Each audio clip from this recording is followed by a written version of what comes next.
السلام علیکم ورحمۃ اللہ وبرکاتہ۔ الحمد للہ رب العالمین وبہ نستعین، اما بعد، اعوذ باللہ من الشیطان الرجیم، بسم اللہ الرحمن الرحیم۔ كل نفس ذائقة الموت وإنما توفون أجوركم يوم القيامة فمن زحزح عن النار وأدخل الجنة فقد فاز وما الحياة الدنيا إلا متاع الغرور۔ صدق اللہ العظیم۔ توحید کی امانت سینوں میں ہے ہمارے، توحید کی امانت سینوں میں ہے ہمارے، آسان نہیں مٹانا نام و نشان ہمارا۔ کیا بات، بے شک۔ میرے محترم بزرگوں، دوستوں اور اسٹیج پر بیٹھے ہوئے علماء کرام، پردہ نشی میری ماں اور بہنیں، ہم سب کی ایک خواہش ہوتی ہے کامیاب زندگی گزارنا۔ بھائی ہم سب کی یہ خواہش ہوتی ہے، اور اس دنیا سے جانے کے بعد ہمیں کامیاب زندگی مل جائے۔ اللہ تبارک و تعالیٰ نے قرآن کریم میں یہ فرمایا کل نفس ذائقۃ الموت، ہر نفس کو موت کا مزہ چکھنا ہے۔ یہ ایک ایسی حقیقت ہے جس سے انکار ناممکن ہے، یہی ایک ایسی سچائی ہے جس سے انکار ممکن نہیں ہے۔ اور اللہ نے آگے فرمایا وَإِنَّمَا تُوَفَّوْنَ أُجُورَكُمْ يَوْمَ الْقِيَامَةِ فَمَنْ زُحْزِحَ عَنِ النَّارِ وَأُدْخِلَ الْجَنَّةَ فَقَدْ فَازَ۔ اور ہمارے اعمال کل قیامت کے روز ہمیں دیے جائیں گے، پورا اعمال دیا جائے گا، پس جو شخص جہنم سے بچا لیا گیا اور جنت میں داخل کر دیا گیا وہ شخص کامیاب ہے۔ اب میرے بھائیوں، میں پوچھنا چاہتا ہوں کہ ہم میں سے کون شخص ہے جو جنت میں جانا نہیں چاہتا؟ یقیناً ہم سب جنت میں جانا چاہتے ہیں، ہم سب جنت کے طلبگار ہیں۔ اس کے لیے کرنا کیا ہوگا؟ بھائی ہم سب جنت میں جانے کے لیے تیار ہیں؟ ہاتھ اٹھا کے کہیں ہم سب تیار ہیں۔ الحمدللہ۔ اس کے لیے تو مرنا پڑے گا۔ مسئلہ تو یہ ہے، پھر مریں گے تو جنت ملے گی۔ اللہ ہم سب کو اپنے فضل سے جنت نصیب کرے اور جہنم سے بچا لے۔ بہرحال میرے محترم بزرگوں اور دوستوں، کامیابی جو ہے، کامیابی کا راز اللہ تبارک و تعالیٰ نے تقوی میں رکھا ہے، پرہیزگاری میں رکھا ہے۔ اللہ تبارک و تعالیٰ فرماتا ہے ان للمتقین مفازا حدائق واعنابا وکواعب اترابا وکاسا دہاقا، کہ یقیناً پرہیزگار لوگ کامیاب ہو گئے۔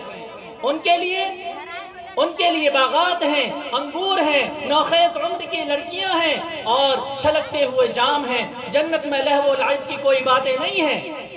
جنت کا تصور ہمارے ذہن و دماغ میں نہیں ہے، جہنم کا تصور ہمارے ذہن و دماغ میں نہیں ہے۔ ہمارے سامنے دنیا اور دنیا صرف اور صرف دنیا ہے۔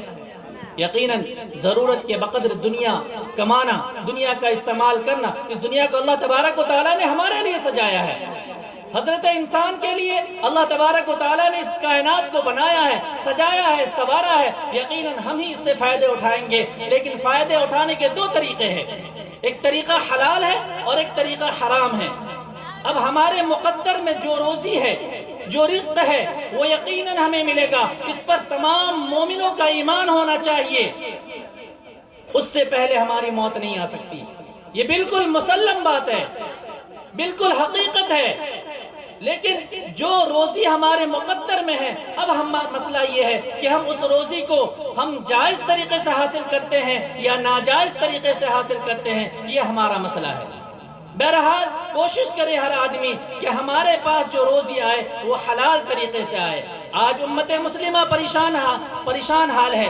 آج اس دور میں نت نئے فتنے جنم لے رہے ہیں اور مسلمانوں کو ڈرانے کی کوشش کی جا رہی ہے، مسلمانوں کو دھمکانے کی کوشش کی جا رہی ہے اور مسلمانوں کو تحقیق کرنے کی کوشش کی جا رہی ہے، صفحہ ہستی سے مٹانے کی کوشش کی جا رہی ہے۔ لیکن شاید اسے اس بات کا علم نہیں ہے کہ مومن کون ہوتا ہے، مسلمان کون ہوتا ہے۔ یقیناً وہ اللہ پر ایمان لانے والا ہوتا ہے۔ مومن وہ ہوتا ہے جس کے دل میں ڈر اور خوف ہوتا ہے تو صرف اور صرف اللہ کا ہوتا ہے۔ وہ وقت کے حکومتوں سے، وقت کے فرعون سے، وقت کے نمرود سے وہ ڈرا نہیں کرتے ہیں، وہ خوف زدہ نہیں ہوا کرتے ہیں۔ اس کے دل میں ایمان ہوتا ہے، اس کے دل میں یقین ہوتا ہے کہ اللہ کی طرف سے جو فیصلہ ہوگا وہ ہو کر رہے گا۔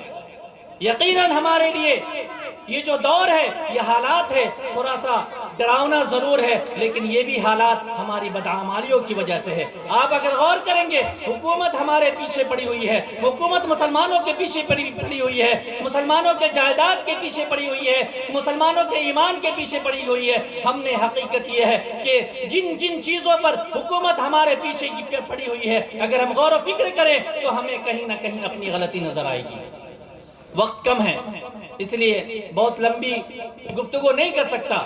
میرے محترم بزرگوں اور دوستو، کوشش یہ کریں، ذرا ہم سوچیں۔ اللہ تبارک و تعالیٰ نے طلاق کو ایک وجہ سے، کسی وجہ سے حلال قرار دیا۔ ہم نے طلاق کا غلط استعمال کیا، حکومت اس پر قانون لے آئی۔ اللہ تبارک و تعالیٰ نے وراثت کو اس کے حقدار تک پہنچانے کا ہمیں حکم دیا ہے۔ ہم نے وراثت میں خرد برد کی ہے، ہم نے وراثت میں ناحق استعمال کیا ہے، ہم نے بہنوں کو جائیداد سے بے دخل کیا ہے، حکومت اس پر بل لے کر آئی ہے۔ آگے چلے، ہماری زمینیں، ہماری جائیداد جو ہماری اپنی جائیداد ہے، ہم بھائیوں سے لڑتے ہیں، جھگڑتے ہیں، ایک دوسرے کی زمین کو ہم ہڑپنے کی کوشش کرتے ہیں، حکومت NRC لے کر آتی ہے کہ تمہیں یہاں رہنے کی کوئی ضرورت نہیں ہے۔ جب ہم جس چیزوں کا ہم نے غلط استعمال کیا ہے، حکومت کی طرف سے اس پر بل آیا ہے۔ ہم نے ابھی وقف بورڈ میں جو زمینیں ہیں، جو جائیداد ہے، بہت بڑی پراپرٹی ہے، بہت بڑی تعداد میں وہ زمینیں وقف بورڈ کے پاس ہے، اس میں بھی خرد برد ہوا ہے، اس کے اندر بھی ہمارے متولیان حضرات، ہمارے ذمہ داران حضرات نے غلط استعمال کیا ہے، حکومت اس پر بل لاتی ہے۔ لیکن میرے محترم بزرگوں دوستو، حالات آ چکے ہیں، لیکن مسلمانوں کو ڈرنے کی ضرورت نہیں ہے، مسلمانوں کو گھبرانے کی ضرورت نہیں ہے، مسلمان ڈرنے اور خوفزدہ ہونے والے نہیں ہیں۔ یہ وقت کے فرعون اور وقت کے نمرود، یہ وقت ختم ہو جانا ہے، یہ وقت چلا جانا ہے، یہ لوگ چلے جائیں گے۔ ہمیں اپنی اصلاح کرنے کی کوشش کرنی ہے۔ اگر ہم اپنی اصلاح کریں گے تب تو اللہ ہم سے کام لے گا، اور اگر ہم اپنی اصلاح نہیں کریں گے تو اللہ ہماری جگہ پر دوسری قوموں کو بھیج دے گا۔ آخر دیکھیں کہ اس دنیا کا مالک کون ہے؟ یقیناً اللہ ہے۔ دنیا کو چلانے والی ذات اگر کسی کی ہے تو اللہ رب العزت کی ہے۔ آج کیا حال ہے فلسطین کا؟ سالوں گزر گئے، لیکن سپر پاور کہنے والا کہلانے والا اسرائیل آج تک فتح یاب نہیں ہو پایا۔ یہ اللہ کی مدد نہیں ہے تو اور کیا ہے؟ یہ اللہ کی نصرت نہیں ہے تو اور کیا ہے؟ ان تنصروا اللہ ینصرکم ویثبت اقدامکم۔ اس کی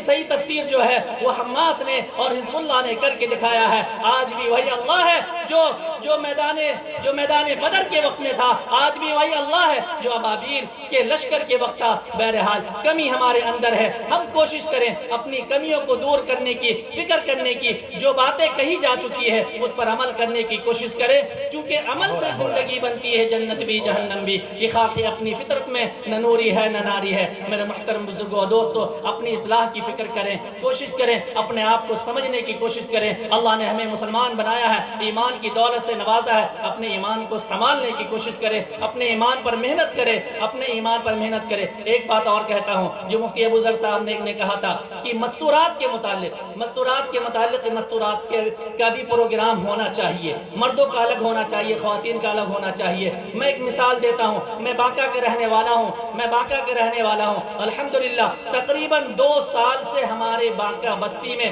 جامع مسجد میں ہر ہفتے بلا ناگے جمعہ کے دن بعد نماز مغرب مستورات کا پروگرام ہوتا ہے۔ اس میں بڑی تعداد میں عورتیں آتی ہیں اور الحمدللہ وہاں جو ہے بہت سے رسومات، بدعات، خرافات پر جو ہے بریک لگا ہے۔ ماشاءاللہ عورتوں کے اندر ماننے کا جذبہ اور سمجھنے کی صلاحیت جو ہے بہت زیادہ ہوتی ہے۔ اس لیے میں گاؤں کے رہبروں سے اور اس گاؤں کے ذمہ داران حضرات سے میں گزارش کرتا ہوں کہ نہیں ہفتے میں تو مہینے میں صحیح کوئی انتظام کرے، عورتوں کے اندر دین کی باتیں پھیلانا اور دیندار بنانا، ان کی اصلاح کی فکر کرنا ہم سب کی ذمہ داری ہے۔ اللہ تبارک و تعالی ہم سبوں کو قبول فرمائے، اللہ تبارک و تعالی ہم سبوں کے ایمان کی حفاظت فرمائے۔ وآخر دعوانا الحمدللہ رب العالمین۔